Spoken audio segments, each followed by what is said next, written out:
আজকে আমাদের আলোচনার বিষয় হবে যে আমরা গত ক্লাসে যে বিষয়টা শিখছি সেটা হচ্ছে সদিশ ত্রিভুজের ধারণা এবং সমান্তরাল রেখা আর একান্তর কোণ অনুরূপ কোণের ধারণাগুলো আমরা বিশদভাবে আলোচনা করছি এবং এটা মোটামুটি যতটা সম্ভব বোঝার চেষ্টা করছি। এখন ওই ধারণাগুলো ব্যবহার করে আমরা বিভক্তকারী বিন্দুর স্থানাঙ্ক নির্ণয় করব। যেমন এটা হচ্ছে এক্স অক্ষ, এটা হচ্ছে ওয়াই অক্ষ, এটা এক্স অক্ষ, এটা ওয়াই অক্ষ। এখানে একটা রেখা এ বি, এই বিন্দুর স্থানাঙ্ক দেওয়া আছে, বি বিন্দুরও স্থানাঙ্ক দেওয়া আছে। এ বি এর উপরে অবস্থিত একটা বিন্দু পি, যার স্থানাঙ্ক দেওয়া নাই বা আমরা জানি, কিন্তু এপি অনুপাত পিবি, কিন্তু পি বিন্দু এবি রেখাংশটিকে যে অনুপাতে বিভক্ত করছে সে অনুপাতটা দেওয়া আছে। সেই অনুপাতটা হচ্ছে এম অনুপাত এন। তাহলে পি বিন্দুর স্থানাঙ্ক কি হবে সেটা আমরা নির্ণয় করব। তাহলে আমরা কি নির্ণয় করব? পি বিন্দুর স্থানাঙ্ক, যে পি বিন্দু এবি রেখাংশটিকে এম অনুপাত এন নে বিভক্ত করতে বা অন্তর্বিভক্ত করতে। এখন আমরা পি বিন্দুর স্থানাঙ্ক নির্ণয় করি। আর পি বিন্দুর স্থানাঙ্ক নির্ণয় করতে যে আমরা কি করব? এক্স অক্ষের উপর একটা লম্ব আঁকলাম এই বিন্দু থেকে, পি বিন্দু থেকেও এক্স অক্ষের উপর লম্ব আঁকলাম,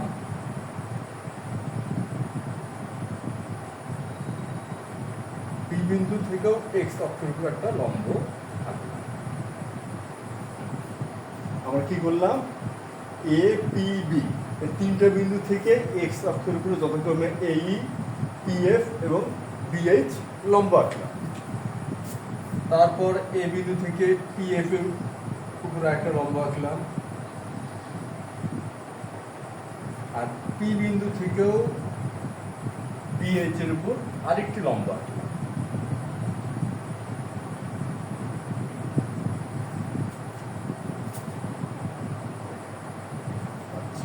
আমরা এই পি বিন্দু স্থানাঙ্ক নির্ণয় করার সুবিধার্থে এই অঙ্কনটা করে নিলাম।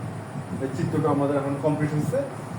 এখন আমরা সদিশ ত্রিভুজের যে ধারণা আমরা গত ক্লাসে শিখছি সেটা এখন ব্যবহার করব। সেটা কি হবে? যে ত্রিভুজ এ বি সি ও ত্রিভুজ ই বি ডি এ। এখন এই আর পিএফ, এই সমান্তরাল পিএফ, কেননা হচ্ছে এই এবং পিএফ দুটি রেখাই ও এক্স এর উপরে লম্ব বা এক্স অক্ষের উপরে লম্ব। আর একই রেখার উপরে যখন দুটা লম্ব রেখা হয় তারা পরস্পর সমান্তরাল, কেন এদের মধ্যে দূরত্ব সমান। আচ্ছা, তাহলে এই সমান্তরাল পিএফ এবং কি এপি হচ্ছে ছেদক, এপি ছেদক। তাহলে এই কোণটা, এই কোণ দুটো কি কোণ হবে? এই কোণ দুটো হবে অনুরূপ কোণ।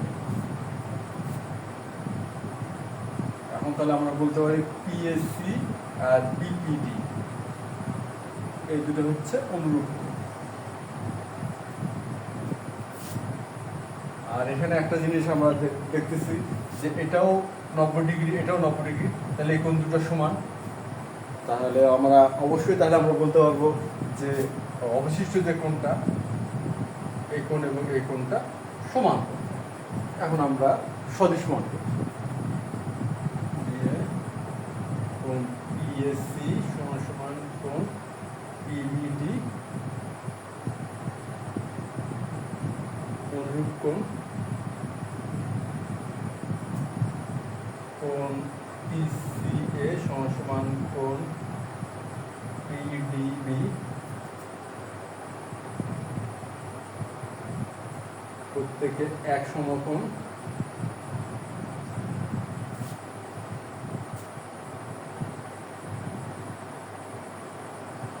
এবং অবশিষ্ট, যেহেতু আমরা জানি যে একটা ত্রিভুজের তিন কোণের সমষ্টি 180 ডিগ্রি, এই ত্রিভুজের তিন কোণের সমষ্টি 180 ডিগ্রি এবং দুটা কোণের সমান, তাহলে অবশিষ্ট যে তৃতীয় কোণটা থাকবে সেটা অবশ্যই অবশিষ্ট তৃতীয় কোণের সমান হবে। অবশিষ্ট কোণ এবিসি সমান সমান অবশিষ্ট কোণ পিবিডি। অতএব ত্রিভুজ এবিসি ও ত্রিভুজ পিবিডি সদিশকোণী ও সদিশ। তাহলে আমাদের এপিসি আর পিবিডি কোণ ত্রিভুজ দুটি সদিশকোণী এবং তারা সদিশ। এখন আমরা সদিশ প্রমাণ করলাম, আর সদিশ প্রমাণ করলে আমরা গত ক্লাসে শিখলাম যে তাদের অনুরূপ ভর অনুপাতগুলো সমান হবে। কি হবে? অনুরূপ ভর অনুপাত সমান হবে। এখন আমরা তাহলে অনুরূপ ভরগুলো দেখি। এখন অনুরূপ বাহু কি করে চিহ্নিত করা হয় সেটা আমরা শিখছি। সেটা হচ্ছে সমান সমান কোণের বিপরীত বাহুদ্বয়, সমান সমান কোণের বিপরীত বাহুদ্বয়। তাহলে এখানে আমরা কি দেখছি? পিএসসি সমান পিবি বিপিডি। এখন আমরা তাহলে বলতে পারবো পিএসসি পিএসসি এটার বিপরীত বাহু হচ্ছে পিসি, তাহলে পিসি। আর বিপিডি এটা বিপরীত বাহু বিডি, তাহলে বিডি সমান পিসিএ পিসিএ এটা বিপরীত এপি। আর পিডিবি এই কোণের বিপরীত বাহু হচ্ছে পিবি সমান এপিসি এটার বিপরীত এসি। আর পিবিডি এটার বিপরীত হচ্ছে পিডি পিডি। যেহেতু ত্রিভুজের সদিশ তাহলে এদের অনুরূপ ভর অনুপাত সমান, আমরা এটা দেখলাম। এখন আমরা যেটা করব, এখন এগুলোর মানগুলো বের করার চেষ্টা করব চিত্র খেয়াল করে। আমরা এখন এগুলোর মানগুলো বের করার চেষ্টা করব। যেমন পিসি পিসি এখন আমরা পিসির মানটা বের করার চেষ্টা করি। পিসি সমান সমান কি লেখা যেতে পারে? পিএফ বিয়োগ সিএফ। আমরা যদি পিএফ থেকে সিএফ বাদ দেই তাহলে পিসি পাবো। আর পিএফটা কি? হ্যাঁ, এখন কথা হচ্ছে আমরা পি বিন্দুর স্থানাঙ্ক তো জানি না, আমরা ধরে নেই যে পি বিন্দুর স্থানাঙ্ক এক্স ওয়াই, এটা আমরা ধরে নিলাম। মনে করি পি বিন্দুর স্থানাঙ্ক, এটা আমরা কি করছি? ধরে নিচ্ছি আমাদের মান নির্ণয়ের বা প্রমাণ করার সুবিধা হচ্ছে। তাহলে এখন এখান থেকে আমরা বলতে পারবো তাহলে পিএফ হবে ওয়াই এর সমান, আর সিএফ সিএফ সিএফ যেহেতু এসি এবং ওএক্স এরা সমান্তরাল হবে। কারণটা কি? দুটোকে আমরা পিএফ এর উপরে লম্ব দেখতে পাচ্ছি। তাহলে এখানে আমরা অবশ্যই লিখতে পারবো যে সিএফটা এএফ এর ই এর সমান ওয়াই এ ই, এই হচ্ছে ওয়াই সাব ওয়ান। তাহলে ওয়াই সাব আমরা পিসের মান পেয়ে গেলাম। এখন দেখি বিডি বিডি বিডি হ্যাঁ বিডি সমান তাহলে কি হবে? বিডি সমান হবে বিএইচ বিয়োগ টিএক্স। বিএইচ সমান হচ্ছে ওয়াই সাব টু, আর ডিএইচ ডিএইচ হচ্ছে পিএফ এর সমান, আর পিএফ হচ্ছে ওয়াই, তাহলে পিএফ হচ্ছে ওয়াই। তাহলে পিসি এবং বিডি দুটোরই মান আমরা পেয়ে গেছি। এখন আমরা এই মান দুটা এখানে বসাই, y1 y। এখন হচ্ছে এপি, এপি এখানে আমরা আমাদের দেওয়া আছে এপি বাই পিবি সমান সমান এম বাই এন। তাহলে এপি সমান এম আর পিবি সমান হচ্ছে এন। তাহলে আমরা এপির জায়গায় এম লিখতে পারি, এপি এটা হচ্ছে এম, পিবি হচ্ছে এন, আর পিবির জায়গায় এন, পিবির বসে। এখন আমরা দেখি এসি, এসি আমরা এসি এর মান বের করার চেষ্টা করি।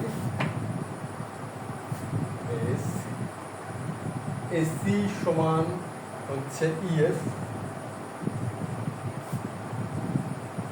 ইএফ এফ থেকে আমরা যদি ওই বাদ দেই, এফ থেকে ওই, তাহলে ইএফ পাওয়া যাবে। এখন আমরা দেখি এএফ, এ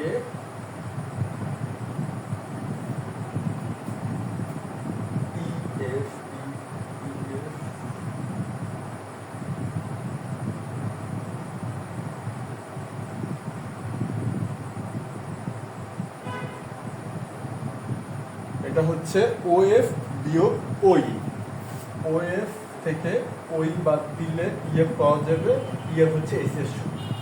তাহলে হচ্ছে এখন ও এফ হচ্ছে এক্স আর ও ই হচ্ছে এক্স সাব ওয়ান, এসে আমরা পেলাম। এখন আমরা দেখি পিডি,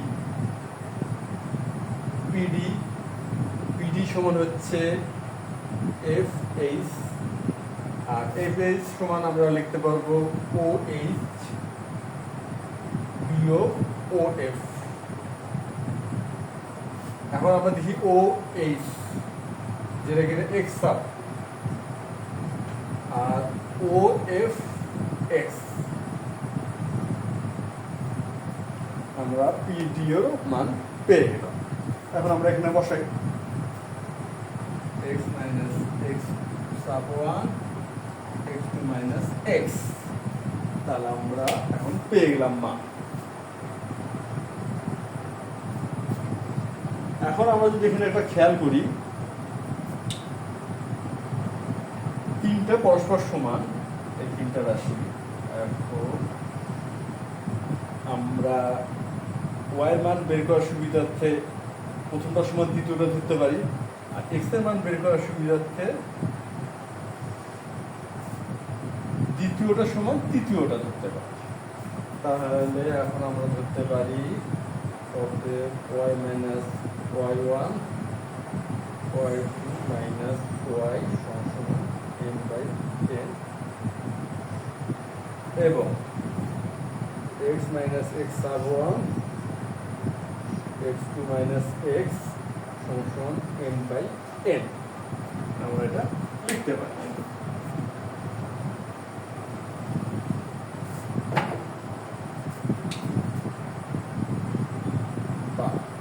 এখন আমরা কি করতে পারি, সমাধানের পদ্ধতিতে আর গুণন বার আর গুণন করতে পারি। এখন আমরা তাহলে এগুলো করি।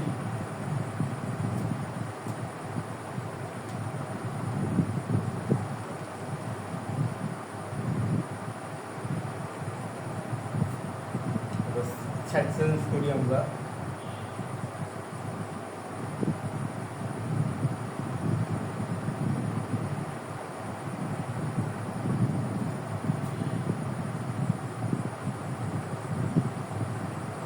তারপরে এখানে আমরা ওয়াই কমন নিলাম, আর এটা একটু আমরা সাজাই।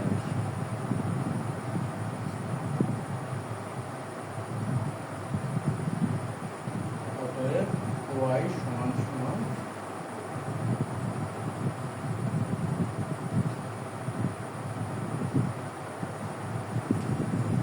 আমরা ওয়াই স্থানাঙ্কের মান পেয়ে গেলাম। আমরা কি পাইলাম? ওয়াই স্থানাঙ্কের মান। এখন আমরা এখানে ওয়াই এর মানটা লিখে রাখি।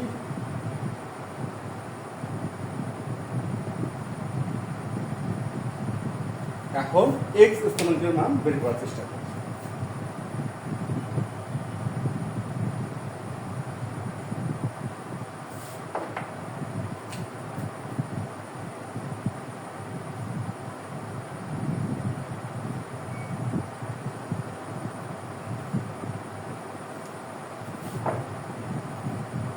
এটা জাস্ট ক্যালকুলেশন করা, সমাধান পদ্ধতিটি ক্যালকুলেশন করলেই আমাদের এক্স এবং ওয়াই মানটা চলে আসবে। এখন ওয়াই মানটা পেয়ে গেছে, এখন এক্স এর মানটা দিয়ে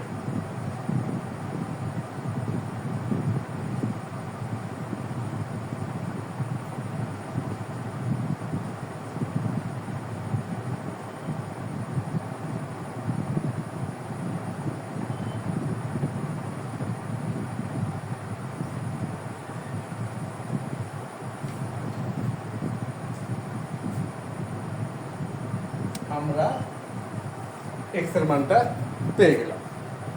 এখন আমরা এখানে এক্স এর মানও পেয়ে গেছি, ওয়াই এর মানও পেয়ে গেছি। তাহলে এক্স এর মানটা এখন এখানে লিখে ফেলি।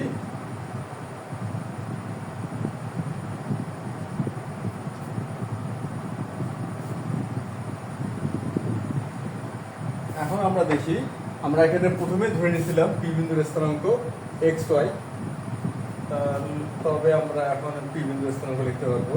অতএব পি বিন্দুর স্থানাঙ্ক এক্স স্থানাঙ্কের জায়গায় এক্স এর মানটা বসাই দেই।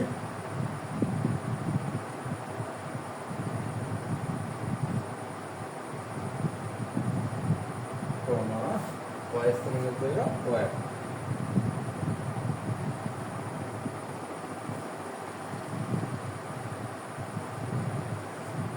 অবশেষে আমরা পি বিন্দুর স্থানাঙ্ক নির্ণয় করতে পারলাম।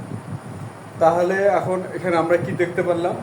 যে সদিশ ত্রিভুজ এবং সমতলরেখা, একান্তর কোণ, অনুরূপ কোণ, এই ধারণাগুলো ব্যবহার করে মোটামুটি সহজেই বলা যেতে পারে যে পি বিন্দুর স্থানাঙ্ক আমরা নির্ণয় করতে পারলাম। পি বিন্দুর বিশেষত্ব কি ছিল? আমি আবার বলতেছি, পি বিন্দু বিশেষত্ব ছিল যে পি হচ্ছে এমন একটা বিন্দু যেটা এই এ বি রেখাংশকে এম অনুপাত এন এইভাবে অন্তর্বিভক্ত করছে।